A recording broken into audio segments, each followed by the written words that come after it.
Os ucranianos estão a aguentar-se e, com um pouco mais de ajuda do Ocidente, podem pelo menos conter a maré e talvez até inverter a situação. Na minha opinião, isto tem pouca semelhança com a realidade.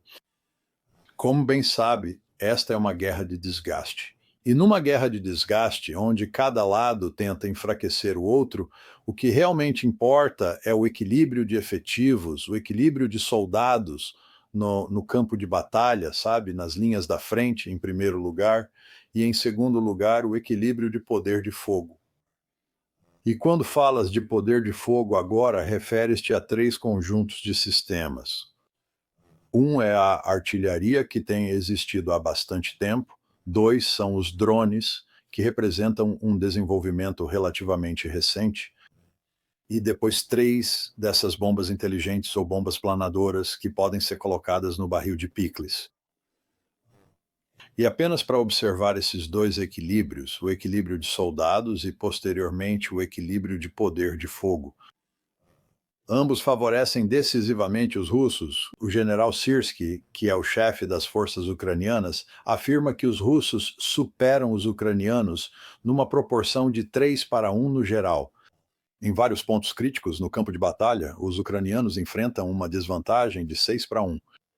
E Zelensky mencionou que em Pokrovsk, onde uma grande batalha ocorre há muito, os russos superam os ucranianos em 8-1.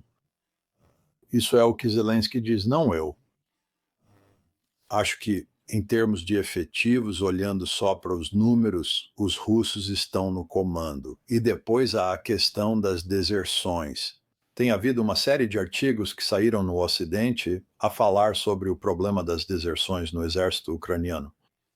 E no mês de outubro, 20.000 ucranianos desertaram das suas posições na linha da frente. E há uma série de avaliações que dizem que ao longo deste ano, o ano civil de 2025, haverá aproximadamente 100.000 deserções.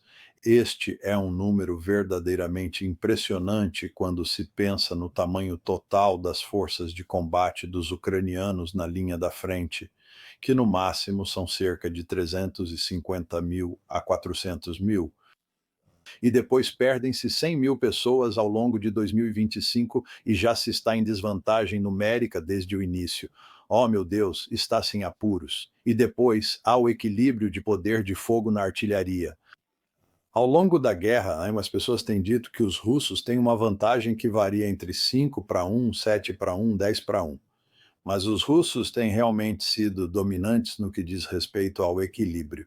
Em relação ao equilíbrio da artilharia, no que diz respeito às bombas planadoras, estas bombas que são lançadas de aviões e nas quais colocam dispositivos de mira sofisticados para que possam colocá-las com precisão. Os russos têm um enorme inventário destas bombas inteligentes de planeio e os ucranianos não têm nenhuma. Depois há os drones. No início, os ucranianos tinham uma vantagem em drones. Não há dúvida sobre isso. Eles estavam a fazer coisas realmente incríveis no campo de batalha do seu próprio ponto de vista com drones. Mas quase toda a gente concorda que esse equilíbrio foi invertido. E agora são os russos que têm uma grande vantagem em termos de guerra de drones. Isso não significa negar que os drones ucranianos são importantes no campo de batalha.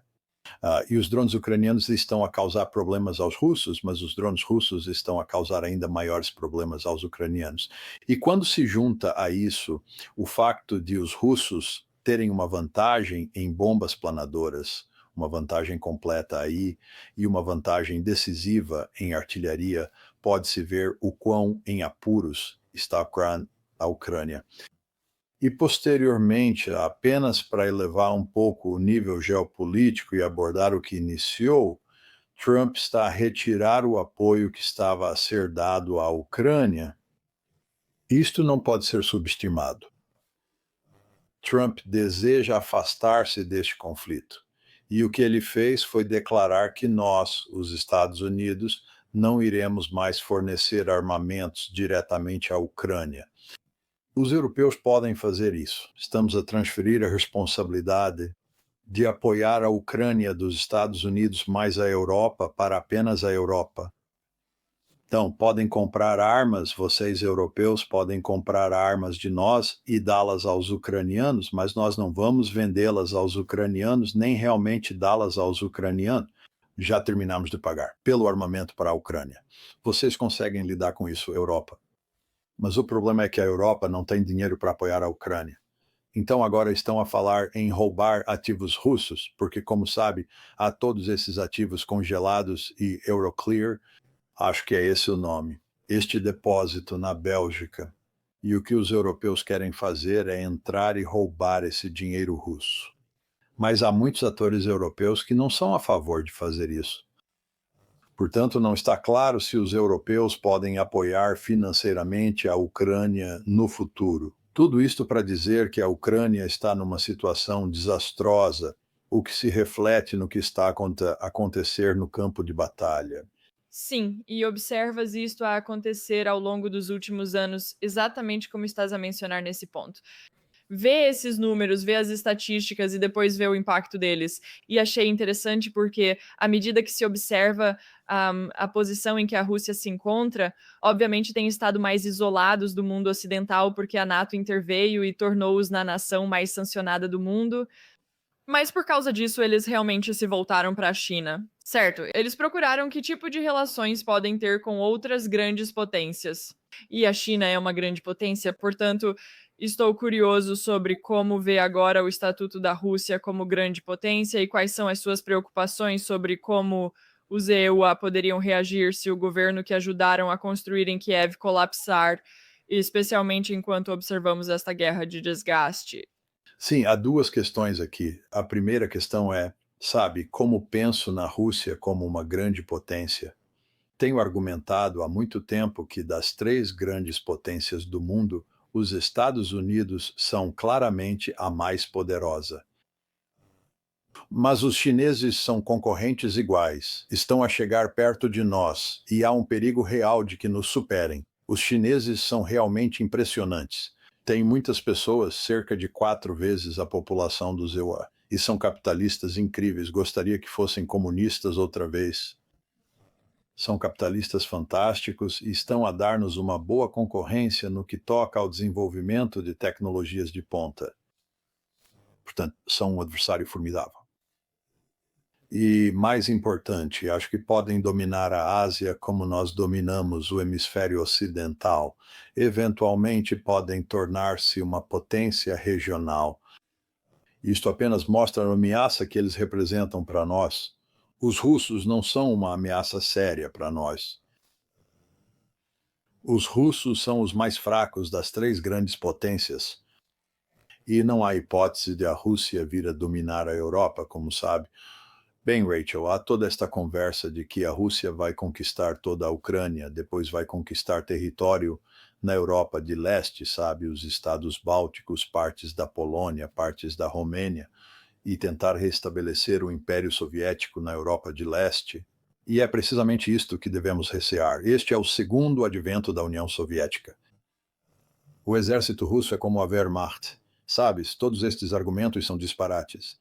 Quer dizer, não sei do que estas pessoas estão a falar. Não repararam que os russos passaram quase os últimos 4 anos apenas a tentar desgastar território, apenas a tentar conquistar território de forma desgastante no quinto oriental da Ucrânia.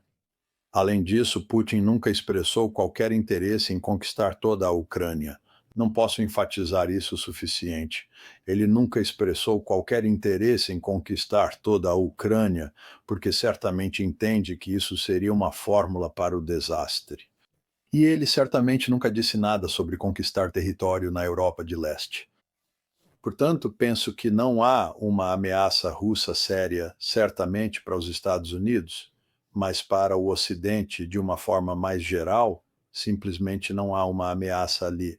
Mas, dito isto, se acreditar que o equilíbrio do poder mundial depende muito da força militar, o exército russo hoje é uma força de combate muito mais formidável do que era quando a guerra começou em fevereiro de 2022. Se colocasse qualquer exército europeu contra o exército russo, seria uma luta injusta. Digo-lhe, o exército russo derrotaria o alemão, O britânico, né? O francês, qualquer um, não são páreo. Os EUA são outra história, mas teríamos as mãos cheias com os russos. E o facto é que o tamanho do exército russo cresceu substancialmente desde 2022. Além disso, é um exército testado em batalha que aprendeu. Isto invariavelmente acontece quando os exércitos travam guerras. Eles começam por cometer todo o tipo de erros e depois aprendem. E a razão pela qual se aprende é que, se não se aprende, morre-se, e ninguém quer morrer. Há um incentivo muito forte para aprender. E os russos aprenderam, por isso têm um exército formidável, têm uma força militar formidável. E estamos a prestar muita atenção, nós, os Estados Unidos, e tenho a certeza de que o mesmo se aplica aos europeus. Estamos todos a prestar muita atenção a esse exército russo, a como opera, sabe, que tecnologias enfatiza, porque entendemos que é uma força de combate formidável e se algum dia entrarmos em conflito com eles, pode ter uma vantagem significativa, porque teve esta tremenda experiência de aprendizagem. Acho que a Rússia é a mais fraca das três grandes potências mundiais. Não ameaça dominar toda a Europa, nem mesmo a Europa de leste, mas é um adversário realmente formidável e, na minha opinião, acabará por conseguir uma vitória desagradável na Ucrânia.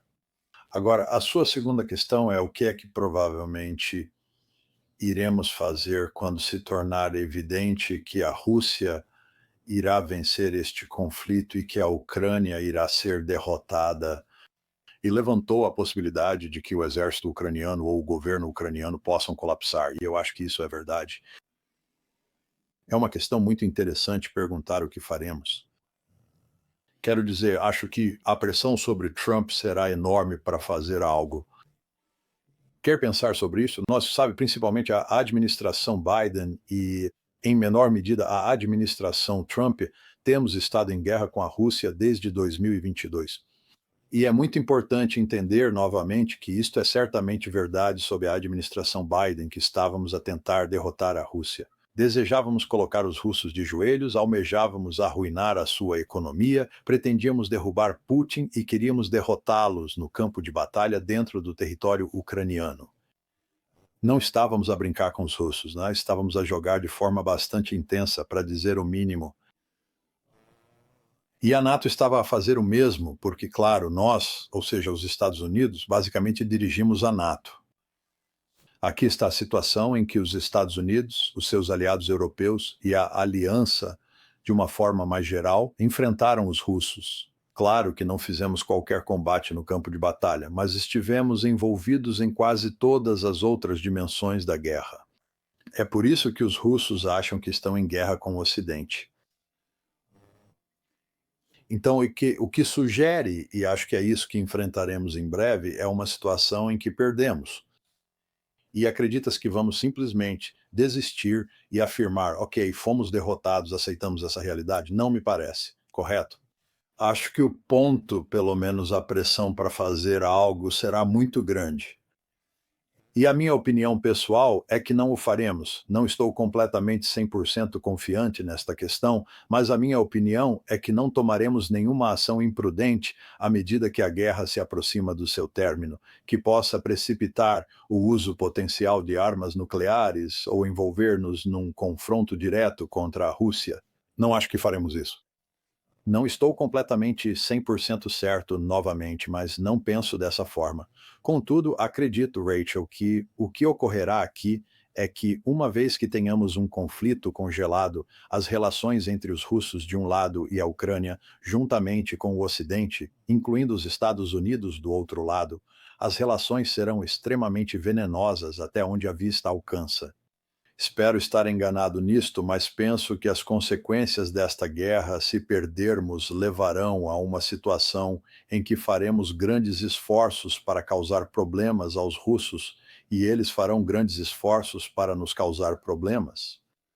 Portanto, acho que quando se pensa em como será a guerra quando terminar, não vamos avançar para um acordo de paz significativo. Sim, é difícil imaginar os Iolas simplesmente recuarem e dizerem: está bem, vocês ganharam, vamos ser amigos. Certamente, e simultaneamente também é complicado imaginar a Rússia a confiar plenamente na aliança da NATO novamente, considerando tudo o que passaram. Agora, enquanto tenho aqui, a última coisa que gostaria de abordar é, claro, a China, Claro. este outro grande poder. E achei realmente interessante referir novamente o seu livro, porque na versão de 2014 concluiu com um capítulo dedicado à questão de saber se a China pode ascender pacificamente. E argumentou na altura que, se a China continuasse a crescer economicamente, tentaria dominar a Ásia da mesma forma que os Extremagua dominam o hemisfério ocidental, e que os Essaira, no entanto, fariam enormes esforços para impedir que a China alcançasse a hegemonia regional. Estou bastante curioso quão próximo acredita que a China está de alcançar a hegemonia regional e como avalia o seu crescimento atualmente em 2025? Bem, há bastante tempo que defendo, mesmo na edição inicial do livro, que foi publicada em 2001, que se a China continuasse a expandir-se de uma maneira verdadeiramente impressionante, como efetivamente ocorreu, acabaria por resultar em consequências significativas. Teríamos uma intensa competição de segurança entre a China e os Ecroairu, semelhante à competição entre os Ecroairu e a União Soviética na Guerra Fria. E é muito importante enfatizar que quase toda a gente pensava que eu era louco, que isso não aconteceria. Naquela altura, possuíamos uma política de envolvimento que foi essencialmente concebida para auxiliar a China a tornar-se próspera. Queremos que compreenda que ajudamos a China a tornar-se um Godzilla na Ásia Oriental. Intencionalmente levámo-la a aderir à OMC em 2001, o que realmente impulsionou a economia chinesa, que já estava a crescer a um ritmo impressionante mesmo antes de se juntar à OMC, mas acelerou depois disso, e a nossa crença com esta política de envolvimento, e a propósito, a política incluía democratas e republicanos. No início dos anos 2000, debati com Zbigniew Brzezinski sobre esta questão, se a China pode ascender pacificamente. E Zbig argumentou que poderia ascender pacificamente, e eu argumentei, claro, que não poderia. Lembro-me de pensar, enquanto debatia com o Zbig no palco, que era uma situação invulgar. O Zbig, que está uns 5 níveis à direita de mim no espectro entre pacifista e agressivo, e claro, na extremidade agressiva, argumentava que a China podia ascender pacificamente e eu dizia o oposto. Mas era assim que as coisas eram. As pessoas não achavam que a China seria uma ameaça, todos pareciam amantes de pandas. E por mais que adore ir à China e goste do povo chinês, tem uma visão muito simples da política internacional, que é a de que se quer ser realmente poderoso, porque essa é a melhor forma de sobreviver no sistema internacional. É importante lembrar que não há uma autoridade superior que possa vir em seu auxílio se tiver problemas.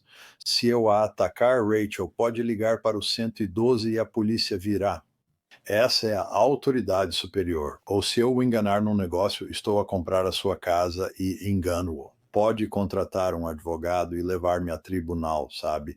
E o Estado, essa autoridade superior, irá assegurar que, sabe, os nossos procedimentos são justos e corretos. Mas no sistema internacional não há uma autoridade superior que vá resgatar os palestinianos. E os dois melhores exemplos para destacar isto são o que os chineses chamam de século de humilhação nacional. Os chineses estavam muito fracos desde a década de 1840 até a década de 1940. As grandes potências, como EQA e Japão, especialmente os europeus, aproveitaram-se da China e fizeram coisas terríveis. Os chineses chamam esse período de século da humilhação nacional. E aconteceu porque eles eram fracos. E os chineses não têm intenção de voltar a ser fracos. Eles querem ser realmente poderosos porque essa é a melhor forma de sobreviver num sistema onde não há 911. Mas o outro exemplo que ilustra isto, que será óbvio para si, tem a ver com a expansão da NATO. A questão é, por que é que nós, referindo-nos ao Ocidente, especialmente ao ZEUA, conseguimos expandir a NATO nos anos 1990 e início dos 2000? Lembra-se, a primeira fase da expansão da NATO foi em 1999, foi quando a Polônia, a Hungria e a República Tcheca entraram, e depois a segunda fase foi em 2004. E claro, tentamos em 2008 trazer a Geórgia e a Ucrânia. Isso explode na nossa cara. Mas a razão pela qual conseguimos avançar com essas primeiras grandes fases de expansão da NATO foi porque os russos estavam demasiado fracos para nos impedir de expandir a NATO para leste. Impusemos a expansão da NATO à força. Os russos opuseram-se firmemente desde o início, como era de esperar. Mas eles não puderam fazer nada para o impedir. Por quê? Porque eram tão fracos. O ponto é que não queres ser fraco. Se fores a Rússia, queres ser muito poderoso. Se fores a China, queres ser muito poderoso. Se fores os Estados Unidos, desejas ser verdadeiramente poderoso. Não é porque és malvado ou porque simplesmente tens uma adoração pelo poder.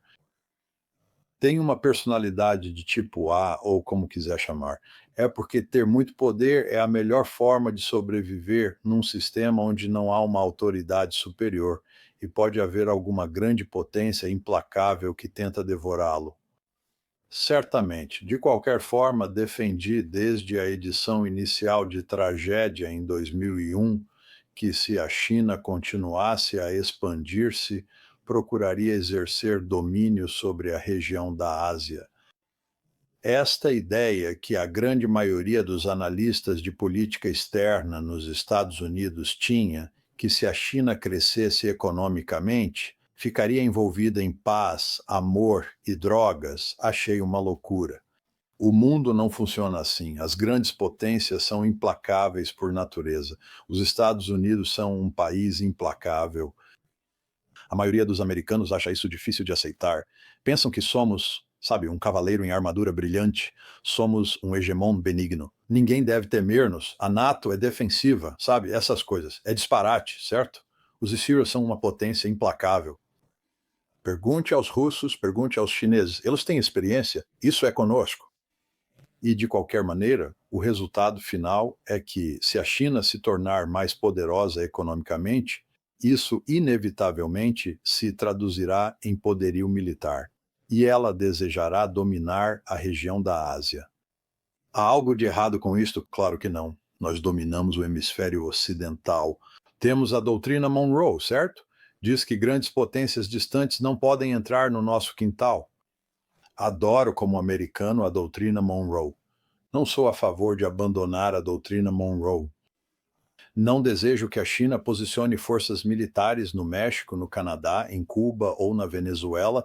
Contudo, sabe, o que é vantajoso para um deve ser vantajoso para o outro.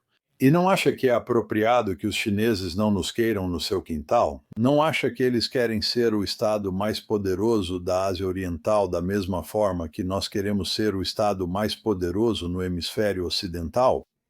E claro, a resposta é sim. E assim que começaram a crescer economicamente e tiveram a capacidade de traduzir grande parte desse poder econômico em poder militar, fizeram-no.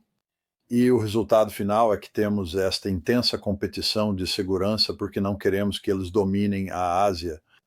É perfeitamente compreensível do nosso ponto de vista. Compreendo isso. Apoio uma política de contenção à China. No entanto, como costumo dizer, se eu fosse chinês em Pequim e conselheiro de segurança nacional de Xi Jinping, diria que queremos dominar a Ásia, empurrar os americanos além da primeira cadeia de ilhas, depois além da segunda, e então dar-lhes a nossa versão da doutrina Monroe, dizendo que não são bem-vindos aqui. Portanto, penso que a estrutura do sistema, o facto de não haver um 911 e de haver potências potencialmente perigosas nesse sistema, dá a todas as grandes potências um incentivo para maximizar o poder que têm, o que no meu mundo significa ser um hegemon regional. Portanto, é assim que eu acredito que está a ocorrer atualmente.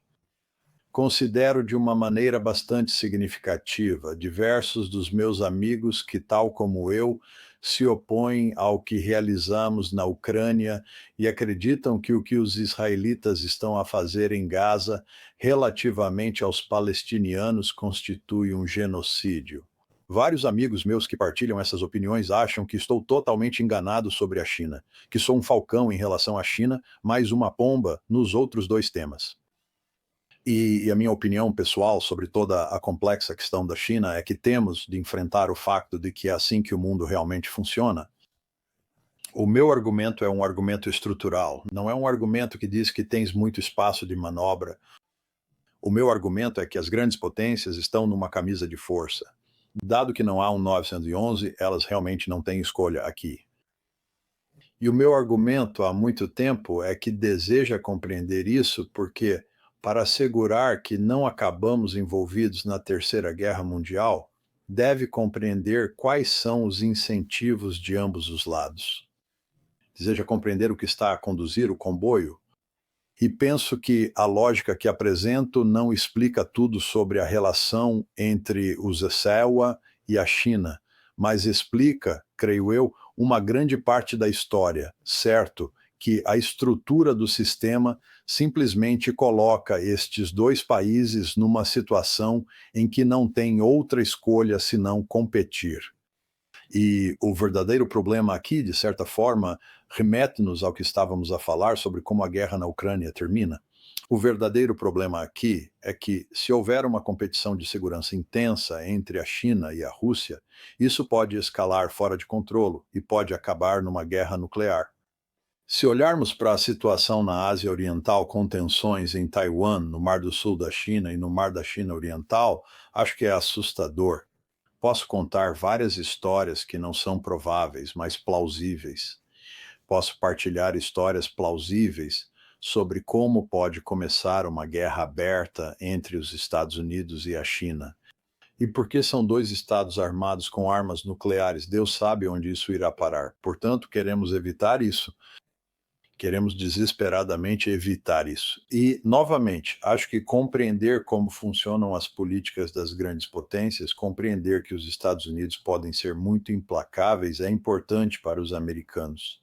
E compreender o que motiva os chineses é muito importante para os americanos.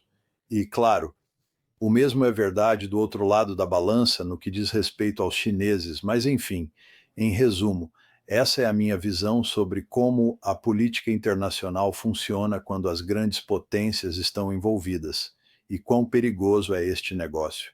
Sim, e eu aprecio isso porque ler o seu livro realmente abriu um pouco a minha mente, porque acho que muitos de nós que cobrimos estes tópicos, certo, olhamos para a China e olhamos para a Rússia e vemos, ó, sim, eles estão a crescer, estão a trabalhar juntos, mas não olhamos realmente para o panorama geral, o que isso significa especialmente para uma competição entre o ZEWA e a China e por que os ZEWA estão a fazer o que estão a fazer quando se trata da China. Agradeço imenso o trabalho que tem feito e agradeço por ter dispensado tempo para se juntar a mim hoje, para explicar todas as novidades e nos educar um pouco sobre o que está a acontecer no nosso mundo. John Mearsheimer, autor, especialista em relações internacionais e professor na Universidade de Chicago. Agradeço muito pelo seu tempo e perspectiva.